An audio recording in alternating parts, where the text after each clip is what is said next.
right. All right, everybody. Welcome to the AI and the MSP Stack Roundtable, brought to you by both Traceless and HelpGhost.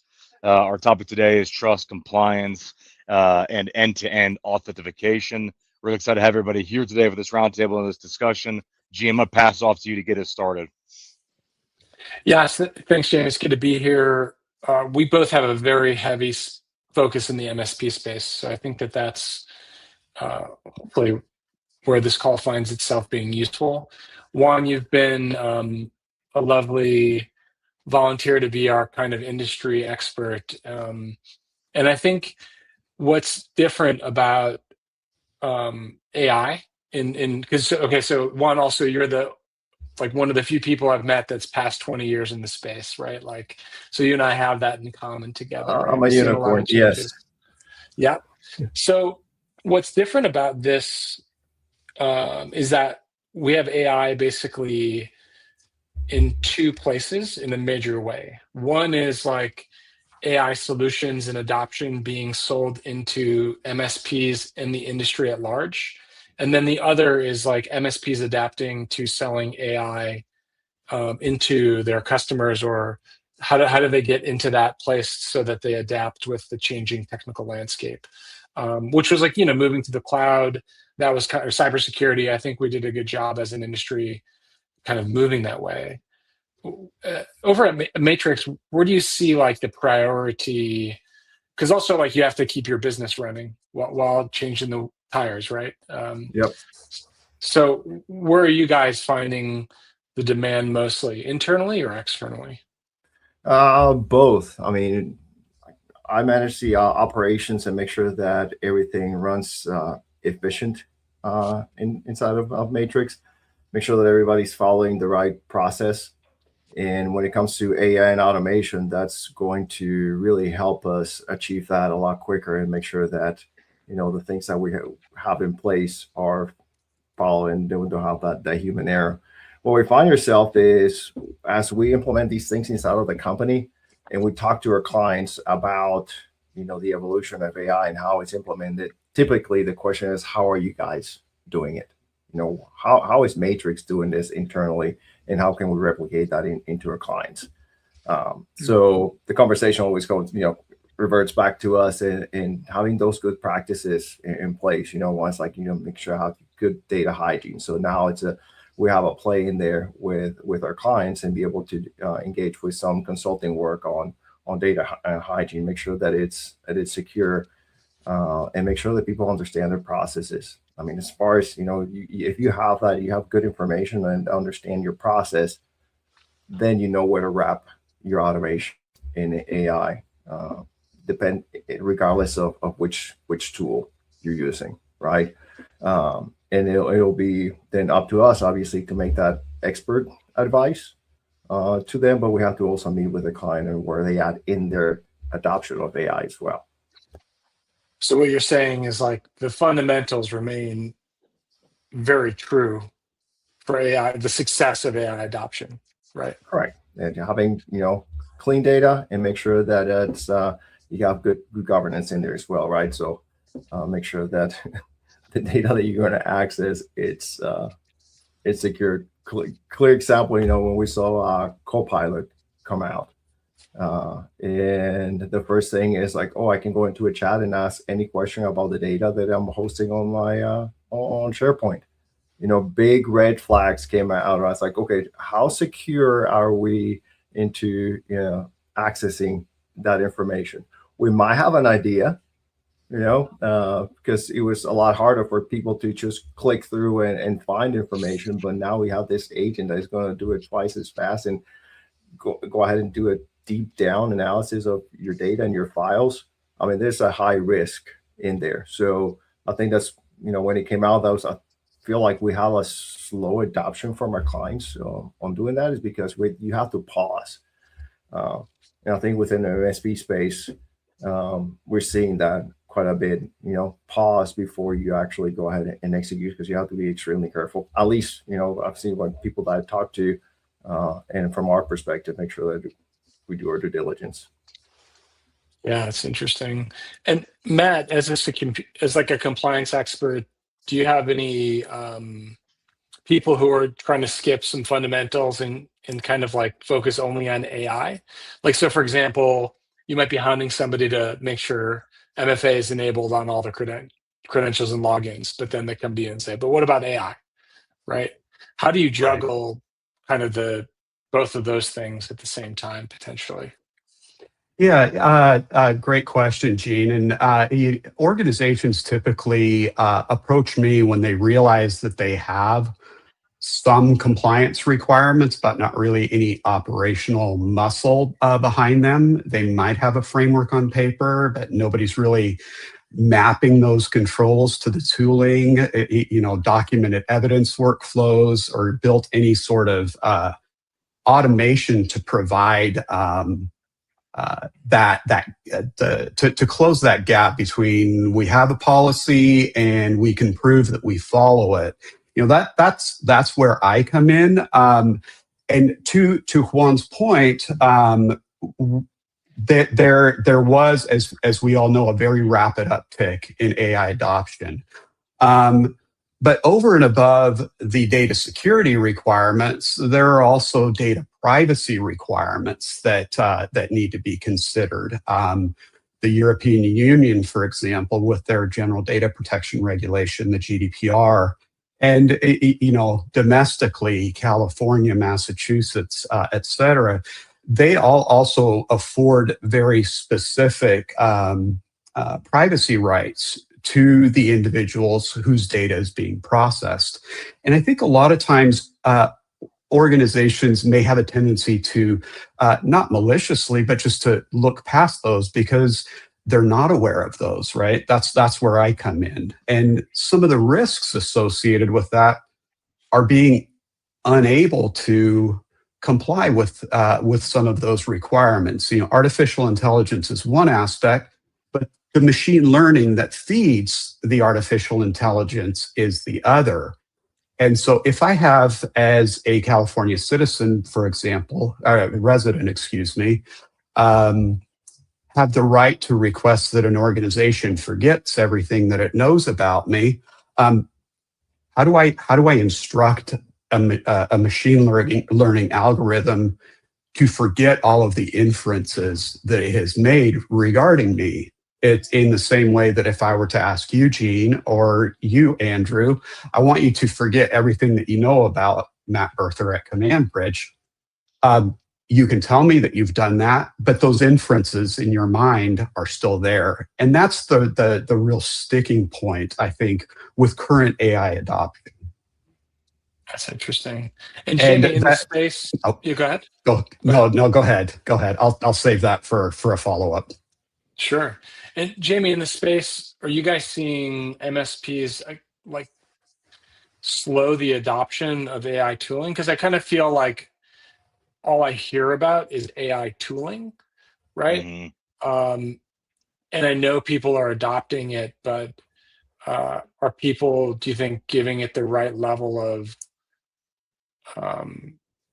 responsibility, as Matt just pointed out? I think, Juan, you also talked about this as well, right? Like just being very responsible about adopting some of these tools. Yeah, I mean, I think Andrew, love to hear your input on this as well, but I'll give mine first here, is that I think this space is not moving as quickly as you would think. All of the events and all of the marketing and everything going on is all around, AI tooling. It's now or never. You're missing out. You're winning. You're losing. It's very zero-sum language, which we don't, as an AI native company, buy into. It's more so about, I think, what we're seeing is this wave, this AI wave that is happening in the channel is more at the swell point. It's not at the crest point. It's not crashed over just yet. And I think we're seeing a lot of exploration. I think we're seeing a lot of early adoption, and the people that are getting the MSPs that are getting the most out of it have identified use cases that specifically match the AI tooling that they want to deploy. The problem is, I think, in going into what Juan and Matt have said already, is there's a lot of people that don't know the use case. They just hear AI, need to adopt AI, need to use AI, but not have identified exactly what are you trying to accomplish with AI. They're not putting any parameters or SOPs, if you want to call it, whatever you want to say, into place for that adoption And we, like I said, once again, as an AI native company, we just did a webinar with Hoodoo, just did a webinar with Halo, where we talked about, hey, you need to know what you're doing first before deploying this tooling, because if you don't, look, I'm no security expert, but I can say that as a tool that helps with efficiency, you're not getting that efficiency, and you may well be putting yourself at risk. I don't know. That's something that Matt and Juan probably could talk about better than I can, and also with Eugene, from a security perspective, because you don't really know what you're doing when you've deployed it, right? So I think those are two quick hitters that come to mind. Andrew, I don't know if you have any thoughts on that outside of that. Oh, yeah, I have a lot of thoughts actually. uh, I mean, I think I totally agree. I think to emphasize the point, Jamie, you made is there is a lot of hype and I think fear mongering around AI adoption. And it's interesting to me that I think the loudest voices in the space in terms of AI adoption, the people that are saying like, hey, all white collar, I just saw I forget, I think it was Gemini or maybe it was OpenAI said It that was all the white collar, or it Microsoft was Copilot. CEO. Yeah, it Yeah. was the Microsoft CEO said all white collar jobs will be replaced in 18 months. Well, that's really ambitious for one, but it does seem like all the big AI providers are the ones that are saying that the most, and they're very clearly incentivized to make people believe that to drive their adoption. Andrew, I would offer my counter prediction to that situation may very well happen, but I also fundamentally, to my core, believe that after that, the next big hiring boom is going to be to bringing knowledge workers back to help untangle and unravel the mess that an unchecked AI has created. Oh, I 100% believe that. And in fact, I was thinking about this just yesterday. If you ever heard of Jevons paradox, it reminds me a lot of what this paradox is. Basically, as technology improves and costs go down, demand actually goes up, which is counterintuitive because it happened a lot during like the steel and coal industry when Rockefeller was vertically integrating, and his competition is like, what are you doing? You're going to kill our industry, and now we're not going to make money. Instead, he made money hand over fist because by lowering costs, now all of a sudden everybody could get coal, everybody could get natural gas, and the demand increased. We saw the same thing with computers in the early 80s being so cost prohibitive, only the super wealthy had it. It became cheap enough that now everyone has a smartphone now.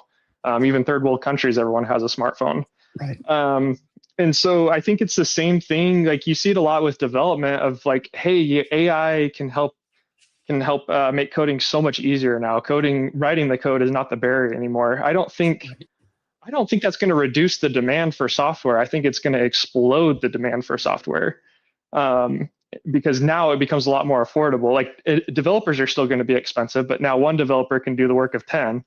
And rather than replace 10 developers, now you have a team of 100 that are doing what used to take 1,000. So anyways, that's my prediction on it. I think we're going to see Jevons paradox come true again in the AI boom with all industries of just now we're just producing so much more. Right. Yeah. Yeah, go ahead, Matt. I think to piggyback on top of that, Andrew, and I think that's what makes HelpGhost so special in my mind, because HelpGhost is intended to introduce a service there to organizations that elevates people that would normally serve an organization responding to tier 1 tickets, things that can be automated by the computer. Those things should continue to be automated by the computer. Those things that cannot, or those things that need extra human attention, those get elevated to an appropriately knowledgeable individual. And I think that piggybacks on to HelpGhost's mission. I think it also speaks to your comment about the software engineer, right? Because the syntax, the creation of the code is no longer what is needed. What is needed is somebody that can understand what was created and tune that as appropriate, and make sure that it fits into the larger enterprise to make sure that the business requirements are being addressed. Let a computer automate those things that can be automated. Let people focus on the things that the computer cannot or is not ready to do. Yeah, I think as we hear, like Jamie was saying, jobs are going to be replaced, and a lot of people probably in the industry and people are hearing is like big companies are actually doing that, right? And actually making that public. You got, like UPS and IBM and Salesforce. So, big organizations saying, hey, we were able to reduce headcount or not increase it, or do it have a slowdown. So that can generate some level of fear. But I agree with you, Matt. We should use it to the way that it's going to enhance the people that you have. And even Andrew, when you were talking about, developers, you didn't say anybody can now code, which is kind of true. But you're saying, developers can now develop faster. So you still Right. you still need that knowledge. You need to elevate yourself and be able to do that. In here at Matrix, I mean, one of the things that we, promote is, humanize IT, make that IT layer human and emphasize on that. So when we promote this internally, we're making things better. It's like we're allowing you to be more human, to focus on clients, to focus on that best customer experience, even within your peers inside of Matrix. So I think there's that balance there, and our goal has never been to when we're deploying these things is we don't want to replace our people. Actually, we want to grow. We just want to help AI help us grow without increasing all of our costs. So it has to be, like Jamie said, like what the things that we're doing is have to be with purpose. It's going to meet the goals of the company. Yeah, I mean, go ahead, James, Jamie. I know you have one. Just real fast. Well, I'll say this, and we'll move on to the next thing. Is that I just what Juan said really rings true. We're very, personally, I'm very public about that. I believe that AI is a multiplier.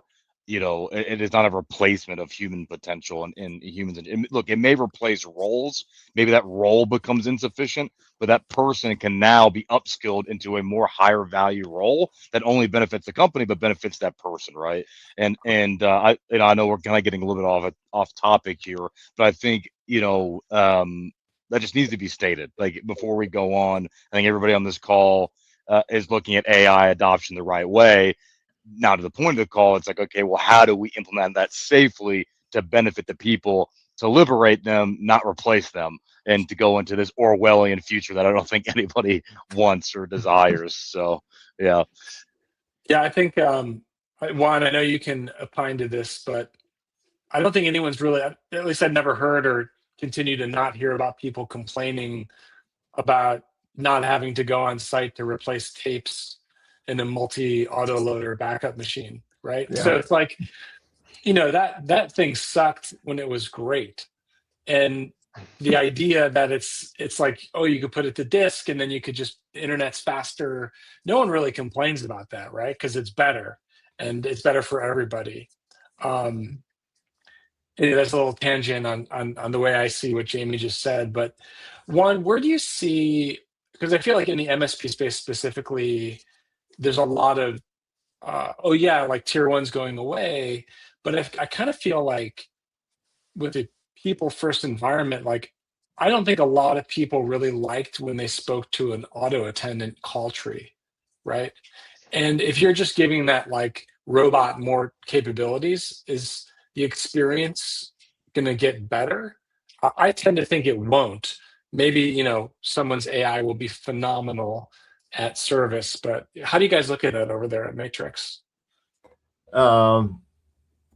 We did have that conversation. We do have access directly to the people. We also have to meet where our customers are and look at this like the new generations. I feel like this generation likes to have a lot of things that are automated without without talking to human beings, unfortunately.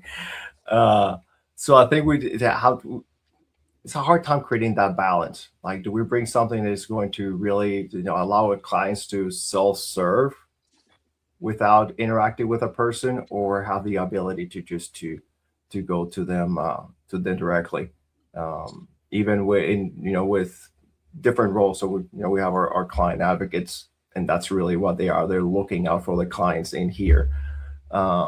we talk about self-service, and it's like, yeah, somebody can go in and ask a question instead of opening a ticket, and then it can help you automatically solve your problem. We're looking at it from a perspective that it allows the client to resolve the problem just quicker. They're just the ones doing it. And the question was like, well, the clients are paying us for us to help them. How is that going to benefit them, right? So it's both sides of the coin in there. It's like, well, some people will like that. Some younger generation will like to go and then just chat with a bot that's going to look into your knowledge base like, hey, by the way, we did this 50 times already for your organization. This is these are the steps that you need to follow, and I'm done. I will love that.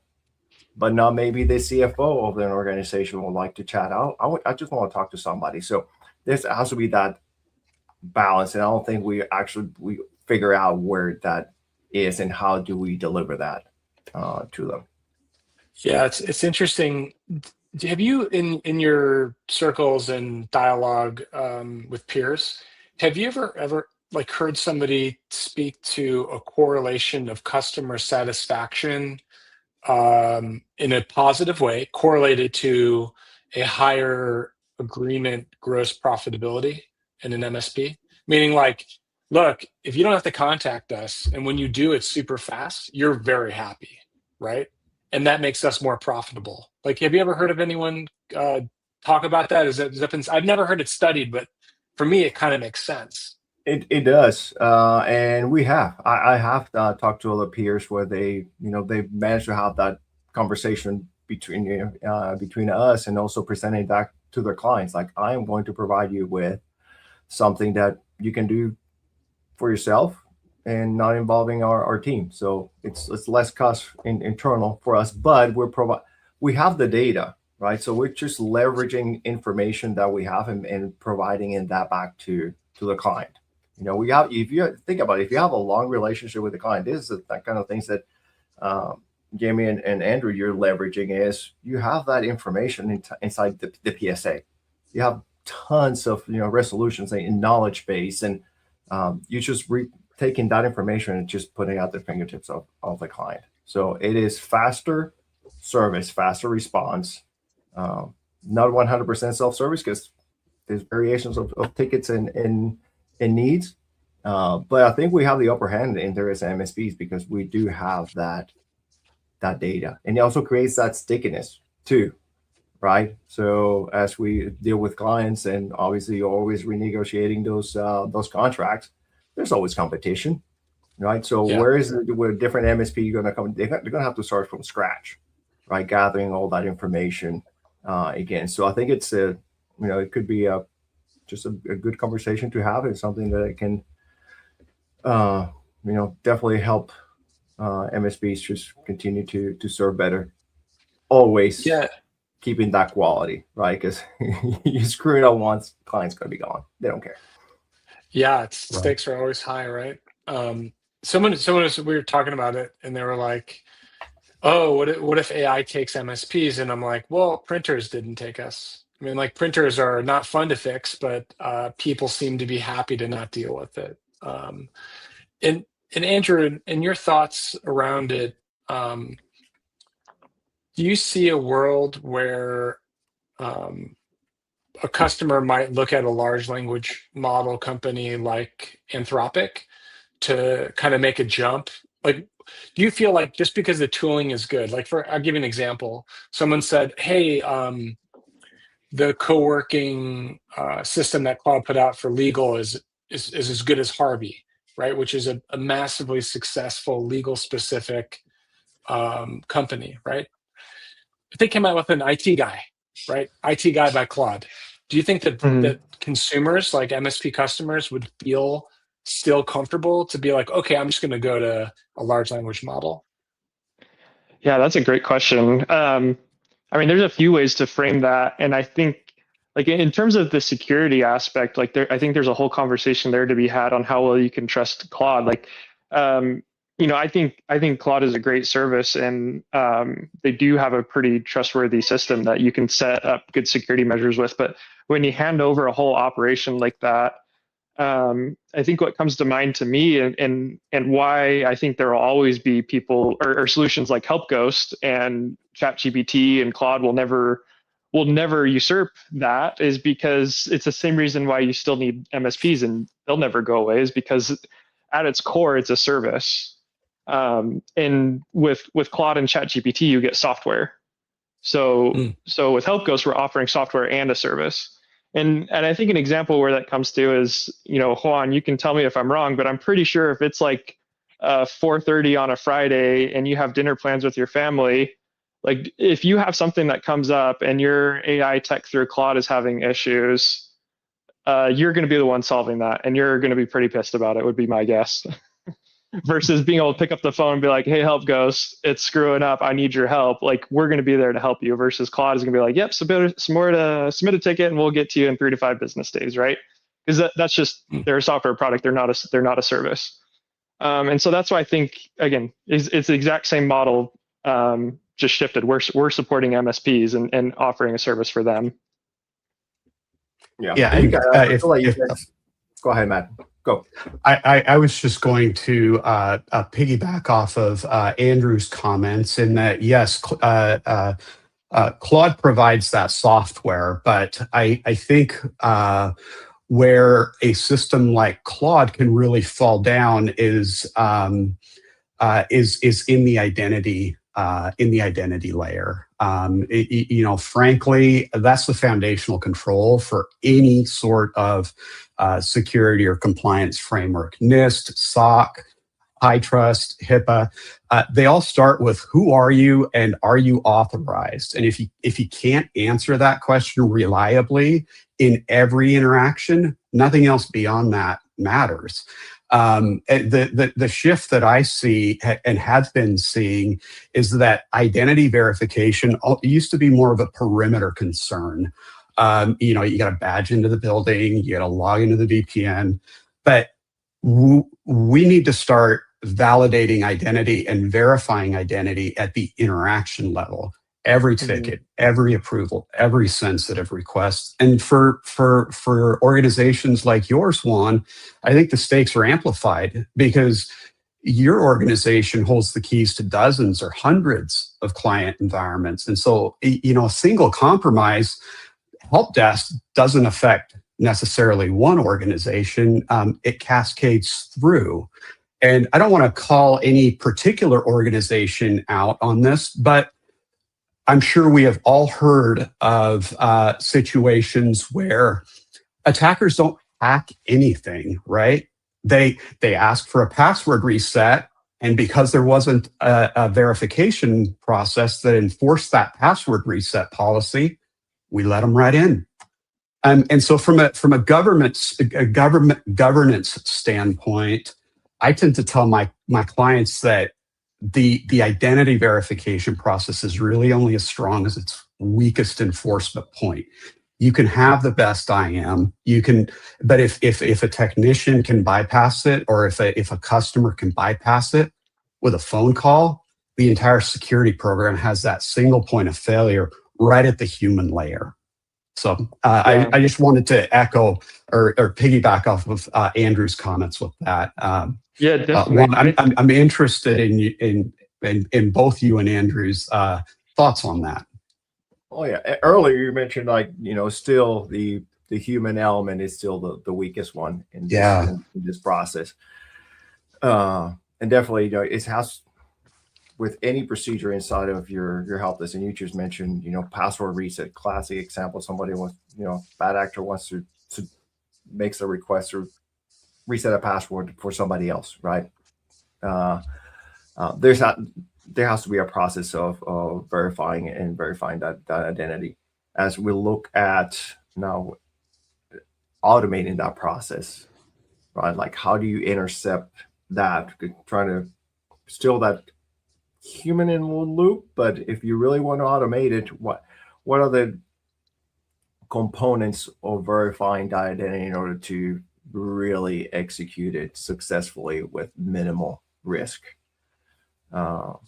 And I think that's where a lot of MSPs need to be very cautious, and when just trying to develop that in-house. I always caution those things that are going to be exposing data from your clients or even helping the clients. Be extremely cautious. some of us can understand compliance and security. We're not the experts. Let that to the people that are experts like it. And Andrew, you mentioned earlier, like if cloud goes down or something's happening, who has ownership of that? Who's the responsible person? And you guys, sit in the middle of that process. You understand how it works, and just being able to rely on the experts like you to own that piece of it. It's peace of mind for the MSP, peace of mind for us. That's what I'm trying to say. Definitely. Yeah, I think in addition to that too, you'll always have, tinkerers. There'll be MSP owners that, they want to own it. They want to play with OpenClaw and, maybe they want, and there's nothing wrong with tinkering, obviously. And maybe some will take a step further and implement it in their MSP. But I think I do a lot of home automation stuff, and my wife gets on me because she's like, well, you introduce all this technology into our home and it always breaks, and that just makes you mad. So with home automation, that's fine, because if a light switch is broken, it can be broken for a couple of days and it's frustrating, but it's not a big deal. When you're tinkering with it in an MSP and it's a business and you're paying customers, it's a totally different story. And so, I think I agree, Juan. It's that peace of mind is a big one. And then the social engineering, I was just doing some research on that this week, actually, Matt. Depending on what study, it's like somewhere between 70 and 90% of breaches and security issues that are happening are sourced by social engineering. So it's a huge majority. In fact, if anybody's a fan of Veritasium on YouTube, they did a whole thing on how Linux was nearly SSH protocol was nearly compromised for the entire world, and there was a ton of intense engineering that went into that breach that almost went live, but it stemmed from social engineering. They pressured one of the maintainers into trusting someone and gained his trust over time, and pressured him into giving some of the control over to this malicious user. And so, I think having, Matt, like you talked a lot about having those processes and protocols in place, it comes a lot down to behavior and tracking. I don't know, you could speak more to that, of how you handle that, but that social engineering is I think still going to be number one, even with AI. 100%. And it doesn't come down to maliciousness. We as humans, we like to help people. And so, when a request comes in, the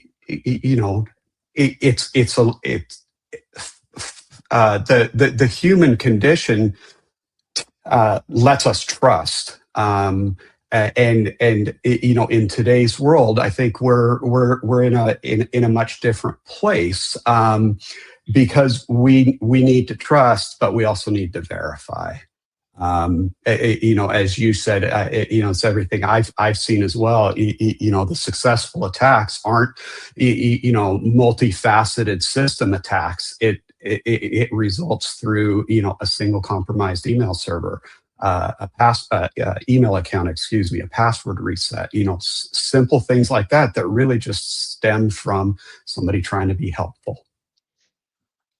Yeah, I appreciate you guys mentioning all that information about social engineering. Usually I'm the one who has to get on these calls and get on my high horse and talk about it. So obviously I agree with all there, that. Gene. Yeah, thank you, Matt. Thank you. Yeah, that's how Traceless helps, right? Yeah, but it's also crazy because someone brought it to my attention. It's like, oh yeah, like a lot of grandparents and parents are getting like voice AI calls from their children, right? It's pretty easy to link that if you're a data person, or easy enough to do enough. Like there's enough people that you can link and try to call, right?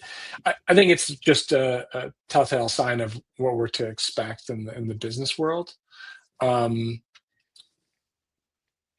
will continue to become more and more important. I think it's been. I didn't expect the conversations to go to all the places that we did today. So this has been super fun. I think it'd be really good to talk to our MSPs in the world who are listening on what's a good place to start to think about AI adoption, and then like AI security. Matt, maybe you can start with the security, and Juan, Jamie, or Andrew, you can talk about, a way to think about how do I just dip my toe in and get started, right? Because I feel like that's also, you have all this pressure, you have a wall of noise coming at you, right? And sometimes that can prevent MSPs from actually making a meaningful step forward in progress, right? So Matt, what do you think in the space that we're in this MSP space is top of mind for you? I think top of mind for me, and I promise I'm not being, there's no arrangement here with Traceless, but I do believe that fundamentally this comes down to authorization and authentication, making sure that people are who they say they are, and that they have the authorization to do the things that they are requesting to do. I believe that these large AI vendors, Anthropic, they invest millions, if not billions, into keeping the data as a whole secure. The weakest layer is going to, again, be in how we implement this. And so if we continue to think about this from a governance perspective, if you can't attribute an action or a request to a verified identity, whether it's a person or an AI agent, it's an uncontrolled action. And those uncontrolled actions, that's what auditors flag, and those are the things that attackers exploit. I think the back-end security is taken care of. We need to make sure that we're strengthening the keys to the castle. Great. Jamie, Andrew, where can MSPs get started? Yeah, I made a video on this on YouTube about it was about help desk automation, but I think it applies. I actually had a conversation with Alex Farling at Empath on my separate podcast, the Channel Unfiltered, about this. And I think what it comes down to is like, what's the stuff that you hate doing? Like, no one in your organization enjoys doing it, but you do it but it has to be done, number one. Number two is, okay, out of the things that you hate doing, what could legitimately, like, a human be taken out of, and it would not affect the outcome at all? If, as a matter of fact, that it would actually be more efficient if a human being didn't have to do that, because they could go and do something else, right? A prime example of this is, in help desk automation tooling, that you could go and look at your 10 most repetitive tickets that you seemingly get across your customer base, and then looking at those and say, okay, what percentage of these tickets take up what percentage of time? The tickets that take up the most time, that are the most repetitive, could you find a way to automate those through AI and automation? Because obviously those are two different things. I think they get combined and used, and honestly, way too often. And then replace that within your help desk as one perfect example of that. So those are just some quick tips that we have found. Once again, and I also think you have to start with the outcome in mind. You have to figure out, what are we trying to achieve with this? Are we trying to drive more revenue? Or are we trying to get capacity back for our people? Or are we just trying to get home on the weekend, or and not have to pick up the phone at 9 o'clock at night? Those are all outcomes that you need to identify and then work your way backwards, not start from the bottom up with AI and automation, in my humble opinion. So, yeah. May I add a little bit more to that? Yeah. I think if you are, and you have made that decision to deploy AI in your environment, communication about what is allowed, what isn't allowed, is also fundamental. You need an AI AUP, or acceptable use policy. You need very clear documentation of what data can be fed into the into the LLMs. for heaven's sakes, please make sure that you're not using a public LLM to upload sensitive information to, especially company information. Most of these LLMs now do offer you the ability to create private or isolated environments within which to work. Do your tinkering within that so you don't run the risk of critical information being inadvertently publicly exposed. So, sorry, Gene, back to you. No, it's fine. I think there's going to be a record skipping moment where data like that does become abundantly available to attackers, and it's going to be like, I thought it's going to be like, pointing fingers. I thought you were doing this. I thought you were doing this, and it'll be an unfortunate moment for some. And all honestly, like I think anytime the MSP community gets hit with an attack, it's not good for anyone, right? So it's great advice. And Juan, you're so dialed into processes. What's some low-hanging fruit that MSPs can think about? I think there's several ways that they can think about this. One of it's the product that we're providing to our clients and how you can provide increase that certain level of service that we provide, which was talking about like faster resolution, self-service, things like that. So that I think those are long-hanging fruit, especially with people like HelpGhost. They can just like, we understand your process. We can make this better for you, and you get those. That's a quick win. Easy to roll out. But also, Jamie, you mentioned internally, and by the way, when I said when I raised my hands, I tinker, and people need to be cautious with that.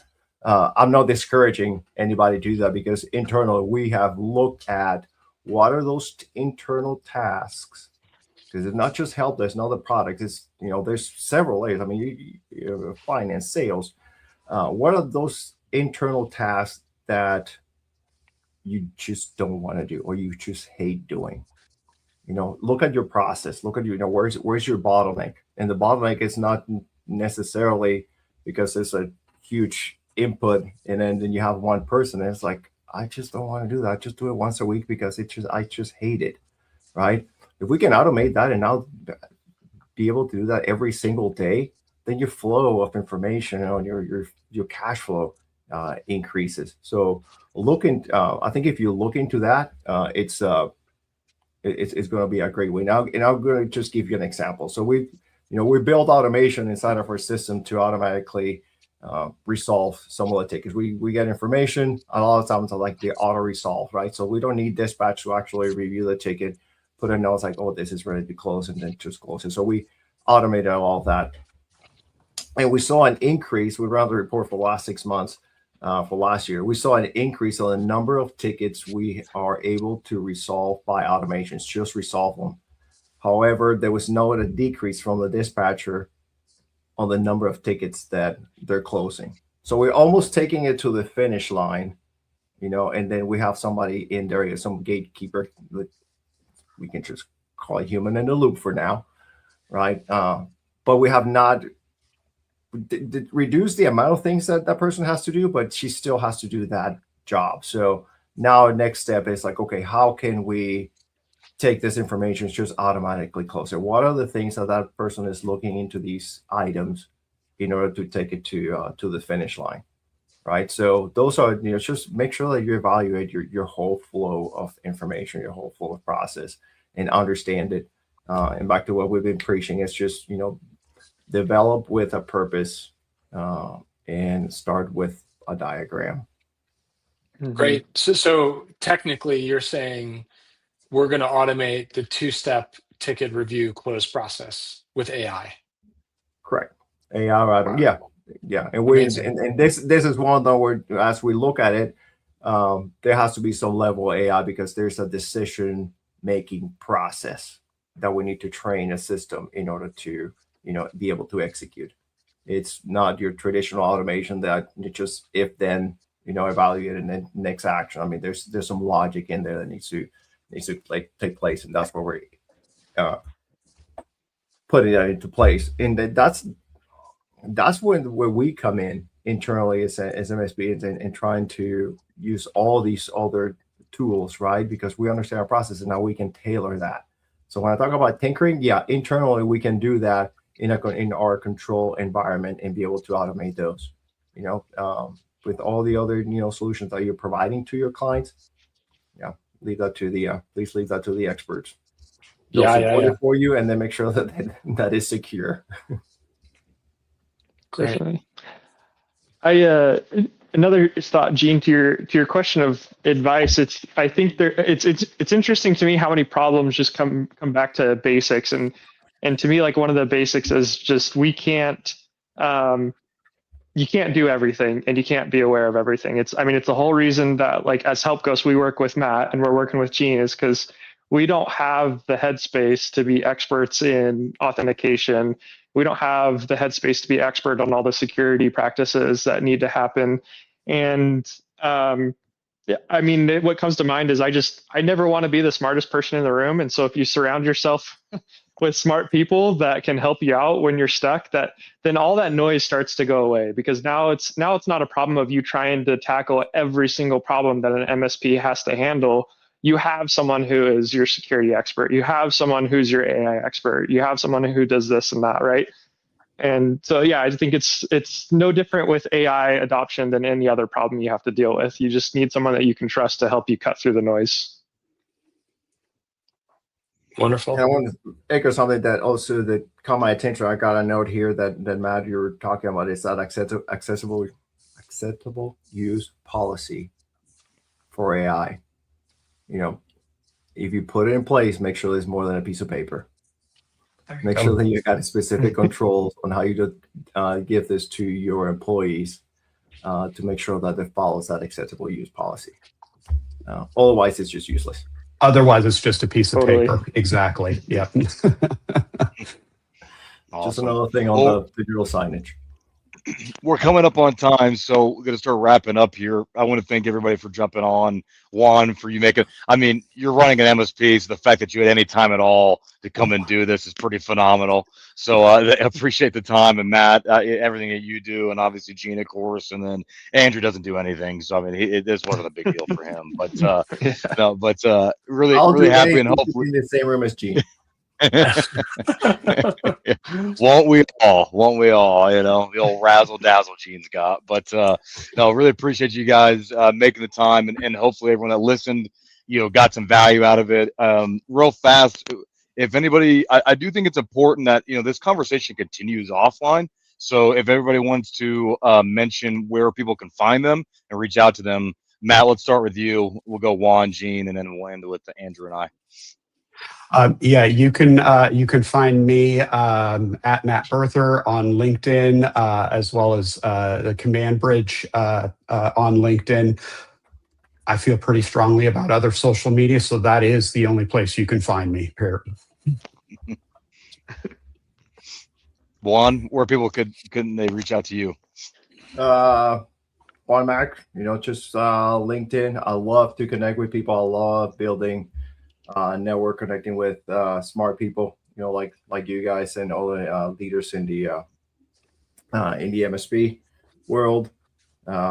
It's just people just reach out to community. So I lead the user group, Central Mafia. So if you want to look at Central Mafia user group as well, it's aware. Just connect to your peers. There's nothing better than I'm looking forward to our upcoming meetup, because we're going to talk about this, and we are itching to hear what other MSPs are actually doing in this space and how it can just uplift each other.